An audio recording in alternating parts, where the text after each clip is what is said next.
on va commencer par une bonne nouvelle.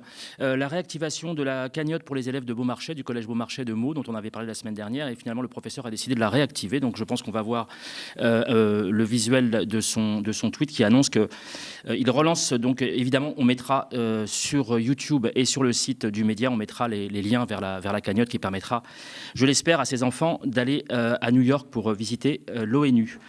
Nous avions également parlé d'infos et de divertissement, la différence souvent ténue. Et je voudrais vous faire écouter cet extraordinaire passage de Quelle époque avec Léa Salamé, où une journaliste, une consoeur qui s'appelle Faustine Bollard, évoque des problèmes de violence à la fois sexistes et même sexuelles. Et voyez, écoutez comment on réagit en plateau. Ce sont des journalistes qui réagissent en ricanant. C'est tout à fait subjugant. Je vous laisse écouter. Mais j'étais encore très débutante et j'étais encore très... Voilà, c'était vraiment le début. Et il m'avait regardé en disant, en fait, vous êtes un diamant brut avec plein de merde autour. Et mon travail, ça va être de nettoyer ces merdes. Et je me souviens que je m'étais dit, ouais, mais en fait, c'est horrible. Qu'est-ce qu'il voulait dire? Qu'est-ce qu'il visait? C'était quoi les petites merdes? Ben oui. Oh là là. C'est tellement drôle qu'en fait, même la victime en vient à en rire parce que c'est un système comme ça qui est ainsi fait, y compris des femmes qui rigolent de ce genre de violence faite par des machos. Je trouve ça absolument dramatique. Et d'ailleurs, le Conseil de déontologie journalistique et de médiation en a parlé, pas directement, elle n'a pas cité les personnes, mais elle en a parlé en pointant le fait qu'il y avait une limite à ce genre d'exercice. Alors, on va en venir au sujet d'aujourd'hui, qui est comment les médias s'enlisent dans la couverture du mouvement paysan. Et je voudrais commencer par la Queen, comme d'habitude, par Ruth Krief. Je vais vous faire écouter la manière dont elle analyse, avec une certaine finesse, une certaine impartialité, la manière dont Attal gère ce dossier. Je rêve qu'un jour, elle parle de moi en ces termes. Je vous laisse écouter. Je trouve qu'effectivement, il a vraiment suscité une très forte attention. D'abord, il a tenu l'hémicycle. C'est pas évident. 34 ans, c'était dur, il hurlait dans tous les sens. Il a tenu l'hémicycle. Il a montré un grand professionnalisme, une grande maîtrise de l'exercice. Il a fait exactement ce qu'on attend, à mon avis, des politiques aujourd'hui, c'est-à-dire pas d'idéologie. Il y a des problèmes, je veux les adresser, je veux donner des réponses. Et ces problèmes, ça peut être des problèmes de droite, des problèmes de gauche, c'est pas la question. Et dans un cadre clair, la République, la laïcité, l'autorité, le travail. Bon, donc ça pour moi c'est très intéressant. C'est quel homme ce Gabriel Mourad? Il est formidable. On est en pleine crise paysanne. Et évidemment, il a répondu à tout, surtout pendant sa déclaration de politique générale à l'Assemblée nationale. Et je trouve que voilà, Ruth Krief, j'ai envie de lui dire, ma chère Ruth, ici, tu sais qu'on t'adore. Moi particulièrement, je voudrais te dire, tu n'as plus rien à prouver. Lève le pied, reviens au journalisme, si tant est qu'un jour. Mais reviens au journalisme parce que là, on sait maintenant. C'est plus la peine de faire d'efforts. Alors, je l'avais comparé à Arlette Chabot la fois dernière en disant qu'elle prenait le relais d'Arlette Chabot, que je pensais un peu en sommeil. Et du coup, elle est toujours présente.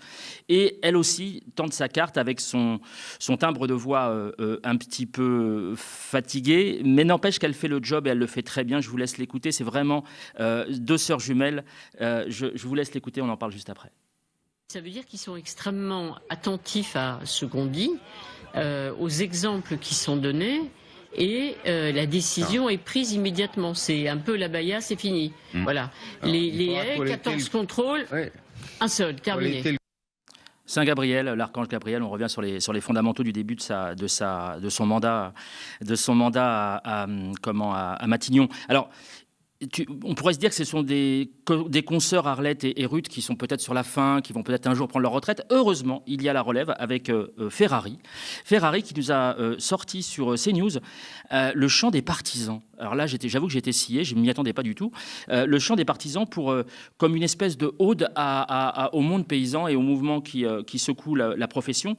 On est en nage en ce moment, on est vraiment en nage, NAGE sur CNews, au point de faire appel à l'histoire de manière grandiloquente. C'est absolument extraordinaire. On sent qu'elle a potassé 2-3 bouquins avant de faire sa fameuse chronique que je vous laisse regarder, qui a été beaucoup partagée tellement c'est hors sol. Bonsoir à tous et bonsoir à toutes. Bienvenue dans Punchline ce soir sur CNews et sur Europe 1. Le prix du sang, les paysans l'ont toujours payé, aujourd'hui comme hier. Alexandra, une agricultrice de 37 ans, est décédée cette nuit à Pamiers, dans l'Ariège. Son mari et sa fille sont grièvement blessés après qu'une voiture ait foncé sur un barrage. La mort est leur lot quotidien.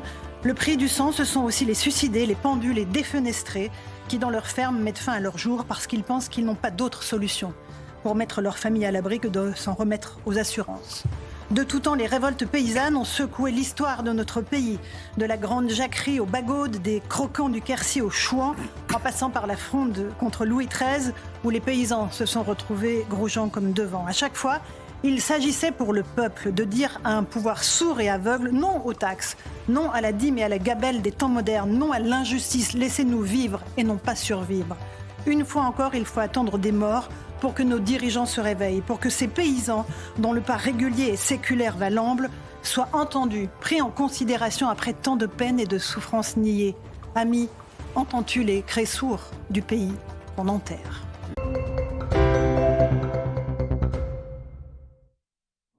La révolte gronde sur le plateau, y compris de CNews, c'est absolument extraordinaire. Je trouve ça complètement décalé. Ils sont vraiment. Je vous invite quand même à regarder de temps en temps des extraits sur les réseaux sociaux. Ils sont en pleine effervescence. C'est pour eux leur heure de gloire, le jour de gloire même est arrivé. Comme d'autres chaînes, eux invitent des paysans dont on devine le profil, hein, notamment en termes d'engagement politique. Et TF1 également a trouvé une agricultrice tout à fait lambda qui s'appelle Sandrine Lefeur et l'a interviewée sur les déclarations de Gabriel Attal, sauf que elle est quand même un tout petit peu députée Renaissance et même si c'est précisé d'entrée de jeu, je repose la question que j'avais posée la semaine dernière, mais pourquoi, alors qu'il y a tant de paysans, pourquoi aller chercher une députée Renaissance pour commenter les propos de son chef? Je vous laisse écouter. Première question, êtes-vous satisfaite des annonces du Premier ministre? On imagine que oui. Bonjour. Oui, en toute honnêteté, je suis satisfaite des annonces du Premier ministre. D'ailleurs, il a très vite pris en considération la demande des agriculteurs, la colère des agriculteurs. Et je crois que depuis qu'il est ministre, il a pu répondre très rapidement sur chaque situation. Et c'est ce qu'il a fait aujourd'hui. Action, réaction, problème, solution. Et vraiment, il a annoncé des mesures très concrètes pour les agriculteurs qui vont leur faciliter la vie au quotidien. Quel homme! Mais quel homme! Formidable. Ça nous rappelle un tout petit peu quand même la fois dernière, j'ai l'impression parfois qu'il travaille pour moi, ça nous rappelle un tout petit peu quand même Duhamel intervenant pour Oudéa Castéra la semaine dernière pour défendre sa nièce. Là, ça revient à peu près au même. Dans le même registre, on a CNews qui invite régulièrement un monsieur qui s'appelle Thierry Sénéclose, qui est paysan, qui est un militant paysan qu'on voit régulièrement, qui est assez bonhomique, avec une belle barbe, un vrai paysan. Un vrai paysan dans le sens où il travaille la terre, a priori, hein, sauf qu'on apprend plus tard qu'en fait, il est plutôt patron qu'exploitant de base. Et on le voit régulièrement sur CNews. Et là, pour une fois, on ne va pas le voir sur CNews, on va le voir sur France Info, donc le service public, qui ne précise pas que c'est un cadre, un ancien élu, ancien candidat du FN et du RN, ce qui change un petit peu la donne lorsqu'on parle de politique et qu'on s'adresse au Premier ministre. C'est complètement extraordinaire. Et c'est pas une première, en fait, le fait de ne pas citer les personnes ou de ne pas s'interroger sur qui on interviewe. Et il y a un exemple qui est assez amusant, c'est ce brave papy qui est aussi à la pompe, hein, c'est toujours l'essence. Décidément, les chaînes aiment beaucoup ça, notamment TF1. Et là, on interroge Michel, un brave papy, à la pompe. Et je vous laisse écouter son témoignage extrêmement précieux. Encore faut-il que ces carburants Excellium soient eux aussi disponibles. Ce monsieur est venu pour du samplon 98. J'ai appelé avant de venir, figurez-vous, et il m'a dit oui, le monsieur. Là, il n'y en a plus. Comment ça, il n'y en a plus? Mais il m'a dit oui.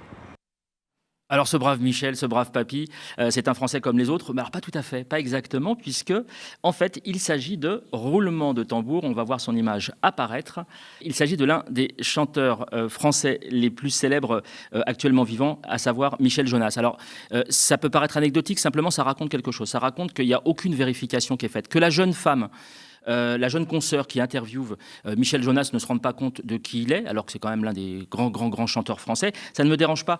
En fait, personne n'est forcément reconnaissable. Et je pense que même avec son humilité, Michel Jonas ne pense pas être reconnu par tout le monde dans la rue. Moi, il m'arrive de faire plusieurs kilomètres dans les rues de Paris sans être reconnu. Vous voyez ? Alors ça me fait quelque chose quand même. Mais je comprends tout à fait qu'on puisse ne pas me reconnaître.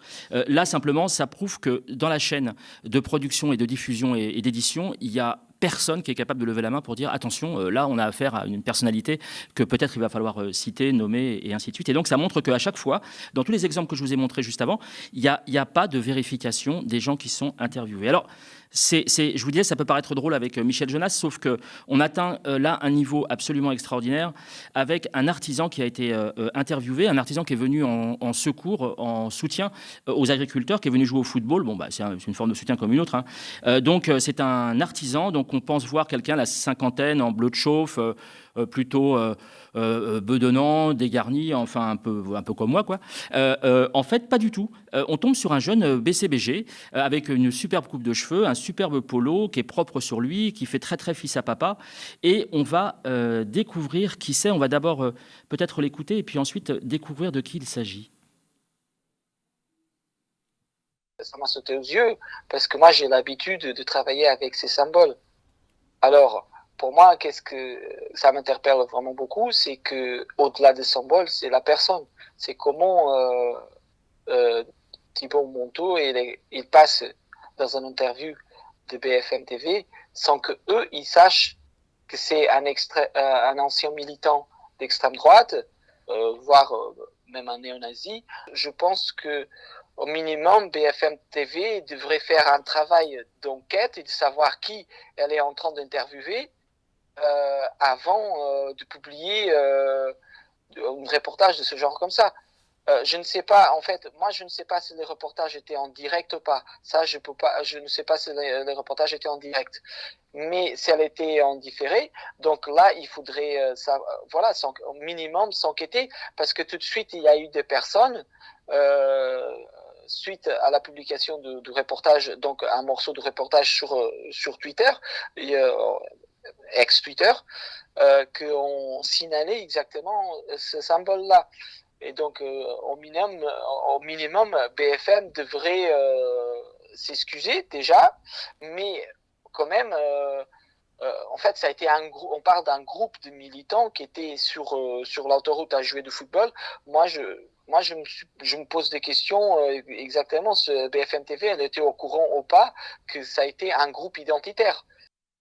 Alors, si on n'a pas entendu les propos de ce fameux militant identitaire, c'est simplement parce que BFM TV a supprimé, sans prévenir, cette vidéo suite à un bad buzz, ce qu'on appelle les bad buzz, à savoir que tout le monde a critiqué effectivement. Beaucoup d'internautes ont tiqué en voyant ce fameux t-shirt avec ce fameux logo que connaît très bien. Alors, Ricardo Pereira, donc on vient d'entendre, qui est journaliste indépendant et cofondateur du site spécialiste des symboles utilisés par l'extrême droite en France, et qui lui vraiment à tiquer, mais au point d'interpeller BFM TV pour leur dire que c'était pas possible d'avoir ce genre de comportement quand on se dit journaliste. Donc on mettra évidemment le lien vers son site, un d'extrémiste, sur la page évidemment du média. Et comme disait alors un internaute qui s'appelle Mister Nissa, c'est un peu comme le port salut, c'est écrit, c'est-à-dire que vraiment ce symbole signifie qu'on a affaire à au moins un nationaliste, voire un identitaire. Je voudrais finir cette chronique par la page culture et je voudrais vous tourner vers un podcast qui est édité par le service patrimoine et inventaire de la région Centre-Val de Loire où j'habite et qui a décidé avec Sens de la Visite, la boîte de production Centre de la Visite, de sortir Terre-Histoire, en un seul mot, Terre-Histoire, on mettra également les liens, qui raconte, alors on voit la photo à l'écran qui donne la parole à tous ces gens de l'ombre un petit peu dans les services de valorisation du patrimoine et qui vont non pas aller voir Chambord ou aller voir la cathédrale de Chartres, mais simplement valoriser des endroits un peu particuliers, des petites églises, mais surtout, et j'avais été frappé par ça, je ne sais pas si vous voyez les bâtiments de la reconstruction, une fois que les Allemands et puis ensuite les Alliés ont bombardé les villes comme Caen, Rouen, enfin, ou d'autres villes, ou Orléans, ont laissé la place à un patrimoine assez particulier qui peut paraître un peu fadasse, mais qui finalement, ce qu'on appelle la reconstruction, mais qui finalement a une vraie histoire, une vraie valeur, et donc ils essayent, en allant voir les gens via ce podcast, à valoriser l'endroit où habitent ces gens qui pensent habiter un endroit complètement insignifiant historiquement et sur un plan patrimonial, et ils réussissent, à force d'aller les voir, à force de les écouter, de leur parler, à les convaincre que le patrimoine, finalement, ce ne sont pas que les grandes églises ou les basiliques, c'est aussi les endroits où ils peuvent vivre et être valorisés, de vivre dans des endroits qui ont une véritable richesse historique et patrimoniale. Je vous invite à aller voir, ça s'appelle Terre-Histoire, T2RISTOIRE, et c'est à retrouver sur le portail de la région Centre-Val de Loire.